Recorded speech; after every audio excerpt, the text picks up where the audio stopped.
საქართველოს ქვეყანათა რიცხვს შეუერთდა, რომელიც პარტნიორ ქვეყანას შეერთებული შტატების მისი მოქალაქეების მიერ გადასახადების დაფარვის ფაქტების აღმოფხვრვის მიზნით ფინანსური ინფორმაციას მიაწვდის.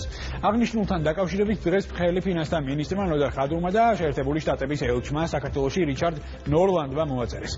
შეგახსენებთ, რომ შეერთებული შტატების მიერ მიღებული აქტი უცხოური ანგარიშის საგადასახადო შესაბამისობის შესახებ უცხოურ საფინანსო ინსტიტუტებს ავალდებულებს შეერთებული შტატების შემოსავლების სამსახურს მიაწოდოს ინფორმაცია ამერიკის იმ რეზიდენტი და ფიზიკური იურიდიული პირების შესახებ, რომლებიც ასეთ ინსტიტუტებში საბანკო ანგარიშებს ფლობენ.